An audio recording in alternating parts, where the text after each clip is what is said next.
Poet X by Elizabeth Acevedo, Monday, September 17th, the flyer. Calling all poets.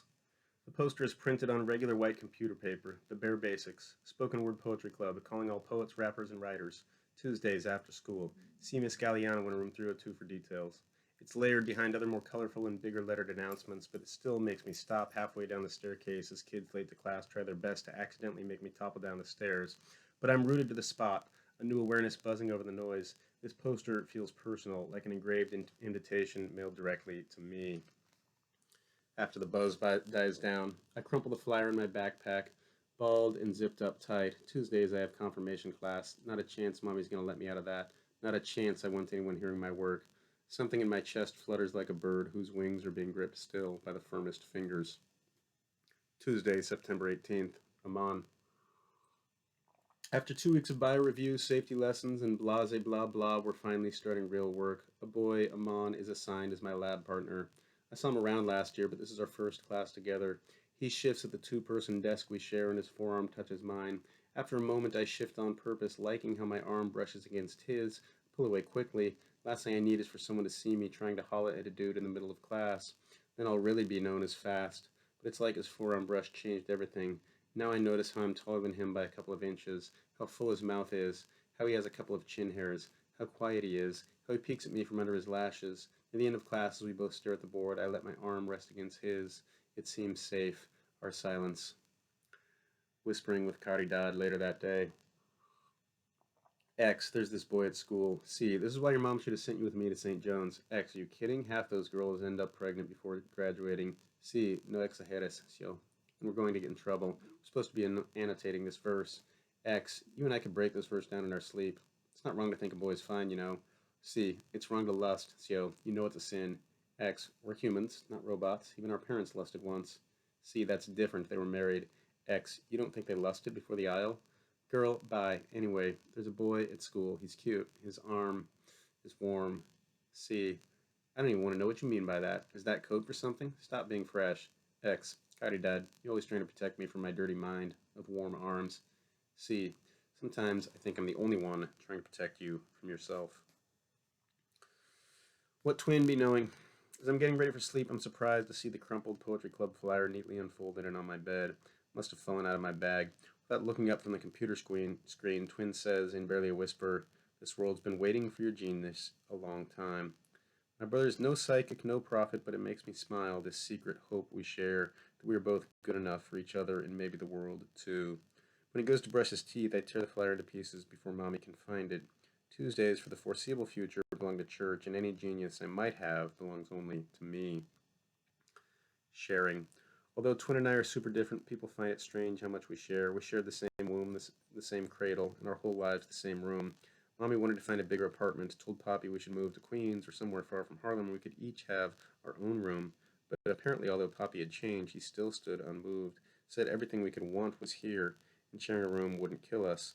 And it hasn't, except I once heard a rumor that goldfish have an evolutionary gene where they'll only develop as big as the tank they're put into. They need space to stretch. And I wonder if Twin and I are keeping each other small, taking up the space that would have let the other grow. Questions from Miss Galliano. I'm one of the first students in English class the next day.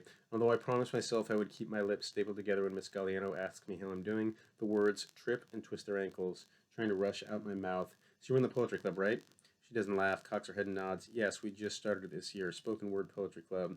And my face must have been all kinds of screwed up confused, because she tries to explain how spoken word is performed poetry, but it all sounds the same to me, except one is memorized. It might be easier if I showed you.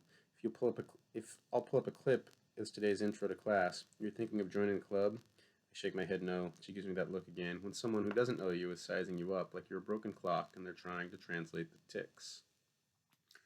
Spoken word. When class starts, Miss Galliano projects a video. A woman on stage, her voice quiet, then louder and faster like an express train picking up speed. The poet talks about being black, about being a woman, about how beauty standards make it seem she isn't pretty. I don't breathe for the entire 3 minutes while I watch her hands and face, feeling like she's talking directly to me. She's saying the thoughts I didn't know anyone else had. We're different, this poet and I, in looks and body and background, but I don't feel so different. When I listen to her, I feel heard. When the video finishes, my classmates, who are rarely excited by anything, clap softly, and all the poets in the room feels right to acknowledge her this way, even if it's only polite applause. My own hands move against each other. Miss Galliano asks about the themes and presentation style, but instead of raising my hand, I press it against my heart and will the chills on my arms to smooth out. It was just a poem, Xiomara, I think, but it felt more like a gift.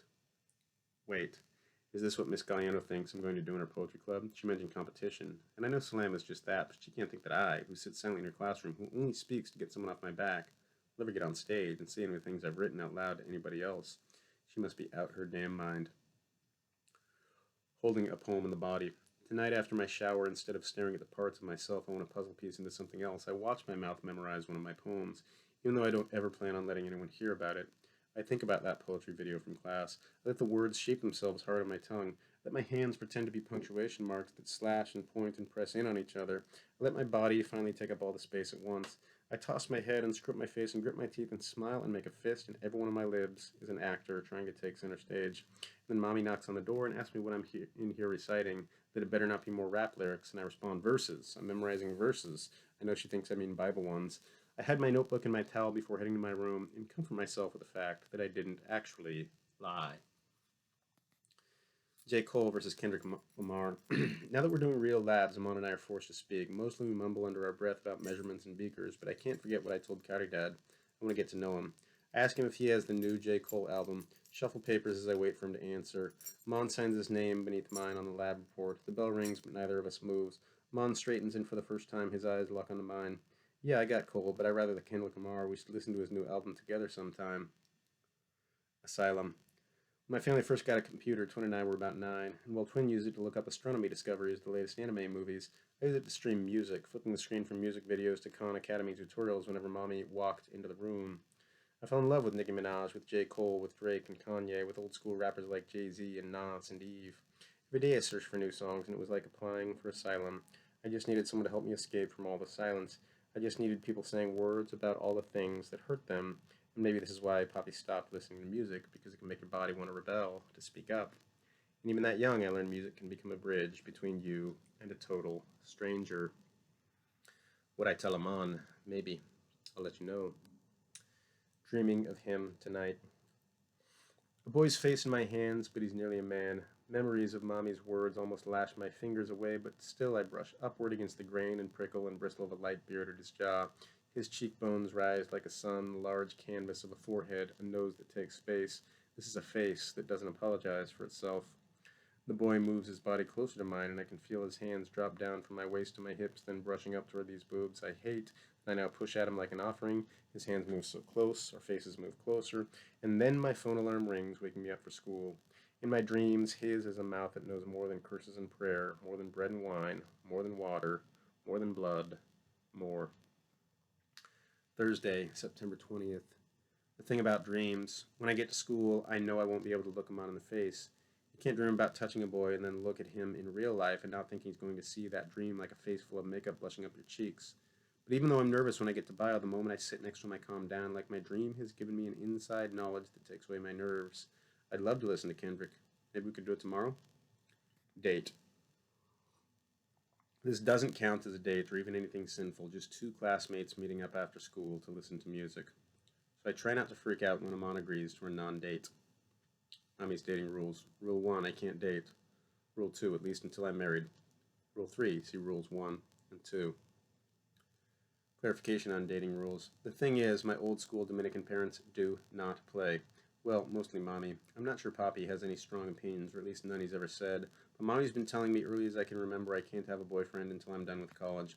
Even then, she got strict rules on what kind of boy he better be. And Mommy's words have always been scripture set in stone, so I already know going to a park alone with Amon might as well be the 8th deadly sin, but I can't wait to do it anyway.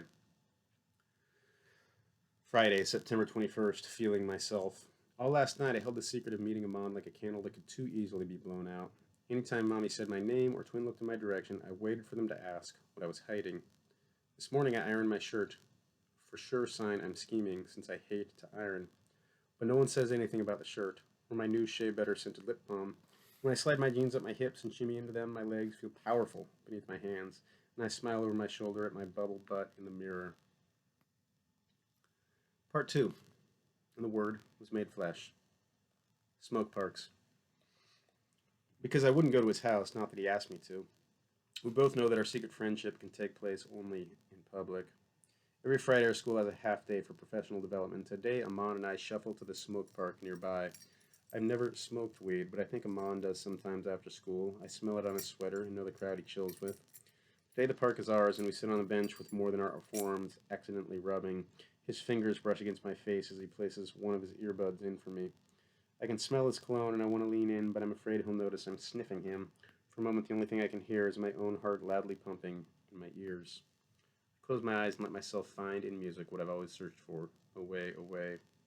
After an hour, when the album clicks off and Amon tugs on my hand to pull me up from the bench, I hold on, link my fingers with his for just a moment, and walk to the train, feeling truly thankful that this city has so many people to hide me.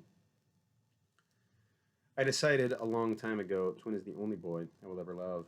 I don't want a converted man whore like my father, so the whole block talks about my family and me. I don't want a pretty boy or a superstar athlete more in love with himself than anyone else. I wouldn't even date a boy like Twin, thinking people are inherently good, always seeing the best in them. But I have to love Twin, not just because we're blood, but because he's the best boy I know. He is also the worst twin in the world. Why Twin is a terrible twin. He looks nothing like me. He's small, scrawny, straight up scarecrow skinny. I must have bullied him in Mommy's belly because it's clear I stole all the nutrients. He wears glasses because he's afraid of poking an eye out by using contacts. He doesn't even try to look cool or match. He is in fact the worst Dominican. Doesn't dance. His eyebrows connect slightly. He rarely gets a shape up and he'd rather read than watch baseball, and he hates to fight. Didn't even wrestle with me when we were little. I've gotten in too many shove matches trying to make sure Twin walked away with his anime collection. My brother ain't no stereotype, that's for sure. Why Twin is a terrible twin for real. Twin is a genius, full sentences at 8 months old, straight A's since pre-K, science experiments and scholarships to space camp since 5th. This also means we haven't been in the same grade since we were really little, and then he got into a specialized school, so his book smarts meant I couldn't even copy his homework. He is an award-winning bound book where I'm loose in blank pages, and since he came first, it's his fault, and I'm sticking to that. Why Twin is a terrible twin, last and most important reason. He has no twin intuition. He doesn't get sympathy pains. He doesn't ever randomly know that I had a bad day or that I need help. In fact, he rarely lifts his eyes from the page of a Japanese comic or the computer screen long enough to know that I'm here at all. Why Twin is still the only boy I'll ever love. Because although speaking to him is like talking to a scatterbrained saint, every now and then he'll say in barely a mumble something that shocks the shit out of me. Today he looks up from his textbook and blinks. Xiomara, you look different, like something inside of you has shifted. I stop breathing for a moment. Is my body marked by my afternoon with Amon? Will Mommy see him on me? I look at Twin, the puzzled smile on his face. I want to tell him he looks different too. Maybe the whole world looks different just because I brushed thighs with a boy, but before I get the words out, Twin opens his big-ass mouth. Or maybe it's just your menstrual cycle. It always makes you look a little bloated. I toss a pillow at his head and laugh. Only you, Twin. Only you. Sunday, September 23rd. Communication. Amon and I exchanged numbers to talk about lab work, but when I leave Mass, I'm surprised to see he's messaged me. Hey, so what did you think of the Kendrick? Because Mommy is angry whispering at me for sitting out Sacrament again. I'll do another bit of Mass all week if I have to. I cage my squeal behind my teeth. I type a quick response. X, it was cool. We should listen to something else next time. And his response is almost immediate. Word. About A. Every time I think about Amon, poems build inside me like I've been gifted a box of metaphor Legos that I stack and stack and stack. I keep waiting for someone to knock them over, but no one at home cares about my scribbling. Twin, oblivious, although happier than he usually looks. Mommy, thinking I'm doing homework. Poppy, ignoring me as usual, aka being Poppy. Me, writing pages and pages about a boy and reciting themselves to myself. And reciting them to myself like a song, like a prayer. Monday, September 24th. Catching feelings. In school, things feel so different. Miss Galliano asks me about the spoken word poetry club, and I try to pretend I forgot about it. But I think she can tell by my face or my shrug that I've been secretly practicing, that I spend more time writing poems or watching performance videos on YouTube than I do on our assignments. At lunch, I sit with the same group I sat with last year, a table full of girls that want to be left alone. I find comfort in apples in my journal as the other girls read books over their lunch trays or draw manga or silently text their boyfriends, sharing space but not words. In bio, when I lower my ass in the seat next to Amon, I wonder if I should sit slower or faster, if I should write neater or run a finger trip across his knuckles when Mr. Bildner isn't looking. Instead, Amon and I pass notes on scrap paper, talking about our days, our parents, our favorite movies and songs, and the next time we'll go to the smoke park. If my body was a country club soda bottle, it's one that's been shaken and dropped, and at any moment it's going to pop open and surprise the whole damn world.